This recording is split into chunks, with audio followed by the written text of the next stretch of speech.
ফুটাবো না।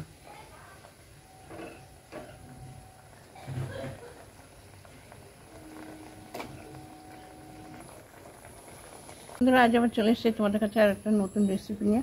তাই তোমরা যদি আমার চ্যানেলে নতুন হয়ে থাকো তাহলে অবশ্যই আমার চ্যানেলটিকে সাবস্ক্রাইব করে আমার পাশে থেকো, লাইক শেয়ার করতে একদম ভুলো না। আর ফেসবুক থেকে দেখলে আমার পেজটাকে অবশ্যই ফলো করে দিও। তো বন্ধুরা, ভিডিও বানানো আমার পক্ষে এখন অসম্ভব হয়ে উঠেছে, কারণ হচ্ছে এত কষ্ট করে এত সুন্দর সুন্দর রেসিপি করি, একদম ভিউই আসে না। এত পয়সা কোথা থেকে খরচা করবো বলো, আমি গরিব মানুষ। আর যদি তোমরা সঙ্গে না থাকো তাহলে এগোতে পারবো না। এক এক সময় অধৈর্য হয়ে যায়, করতে ইচ্ছে করে না, তারপরে অনেক চিন্তা ভাবনা করে আবার করি। ইউটিউবও একদম আমার ভিডিওর ইমপ্রেশনে পাঠায় না। তো চলো, আর কি দুঃখের কথা কত আর বলবো। তো চলো আজ আমি শুরু করি। তো বন্ধুরা, আজ আমি তোমাদের দেখাতে চলেছি পাঁপড়ের অমলেট। তো বন্ধুরা, আমি কড়া বসিয়ে দিয়েছি। আজ আমি তোমাদের দেখাতে চলেছি পাঁপড়ের অমলেট। তো চলো আমার সঙ্গে থাকো, আমি কীভাবে কী করি দেখতে থাকো। একটা নিরামিষ খুবই উপদীয় খাদ্য, আর যে কোনো নিরামিষ যারা খায় তাদের পক্ষে এটা খুবই একটা সুস্বাদু খাদ্য। তো আমার সঙ্গে থাকো। আমি এখানে সামান্য কটা কারি পাতা ভেজে নেব, শুকনো খোলায় ভেজে নেব।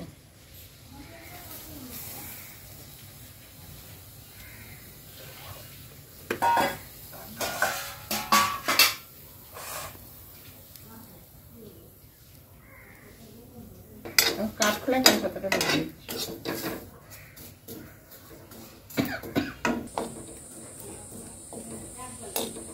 তো বন্ধুরা, ভেবেছিলাম চ্যানেলটা যদি একটু গ্রো হয় তাহলে আমি কিছু দুস্থ মানুষের পাশে দাঁড়ানোর চেষ্টা করেছিলাম, কিন্তু তা মনে আর হবে না, কারণ ইউটিউব যেভাবে আমার সঙ্গে করছে আমি তাতে হয়তো দুস্থদের পাশে দাঁড়াতে পারবো না। তো দেখো বন্ধুরা, আমার কারি পাতাটা শুকনো খোলায় ভেজে নিয়েছি।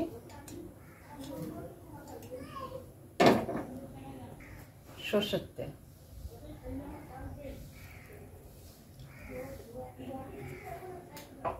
আর ইয়ে করার জন্য, অমলেট করার জন্য আমি নিয়ে নিচ্ছি মাঝারি সাইজের দুটো আলু।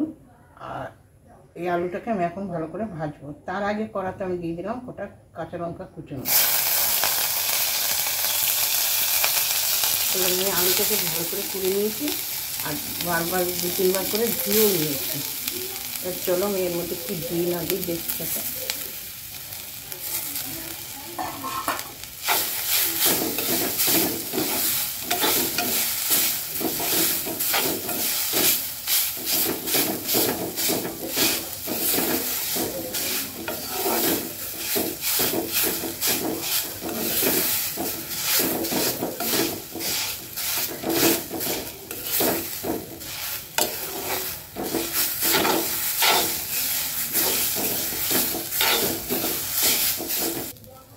দিয়ে দিলাম পরিমাণ মতন একটু লবণ,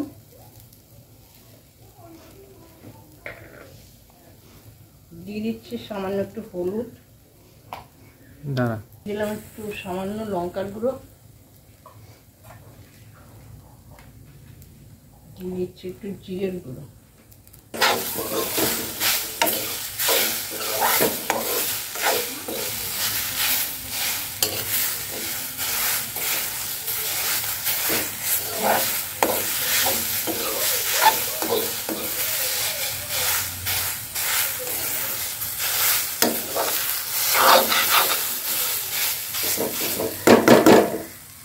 স্বাদের জন্য দিয়ে দিচ্ছি অল্প একটু চিনি।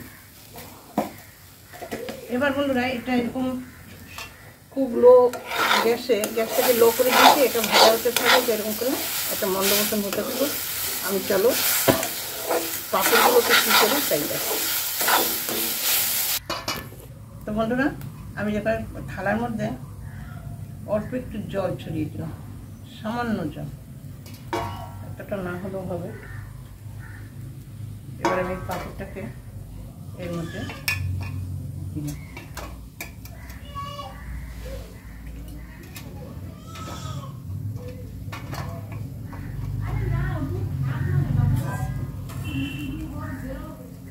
পাঁপড়টাকে জল ঝরাতে দেবো।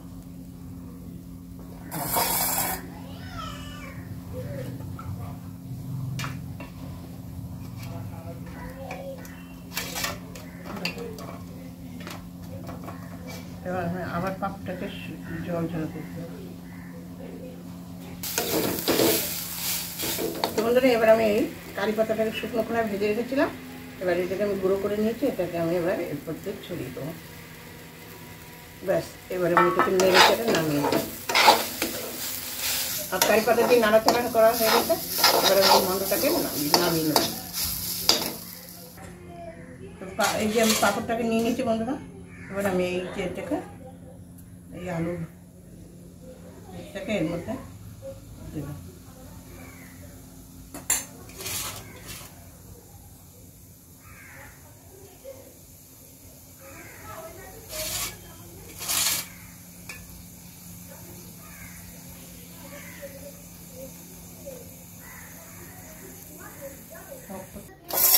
আমি পুর দিয়ে পাঁপড়টাকে এইভাবে বানিয়েছি এবং কড়াতে তেল দিয়ে দিলাম।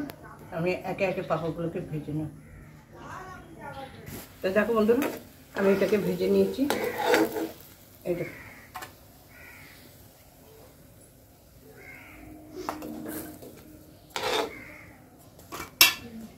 এর মধ্যে আমি তেল দিয়ে দিচ্ছি কড়াতে। এবার হচ্ছে আমি দিয়ে দিলাম গোটা গরম মশলা। এবার এর মধ্যে জিরো, পরিমাণ মতন লবণ, মতন হলুদ, সামান্য জল, স্বাদ মতন চিনি, সামান্য জিরের গুঁড়ো, লঙ্কার গুঁড়ো, পরিমাণ জিরের গুঁড়ো, ভালো করে এখন জল দিয়ে দেবো।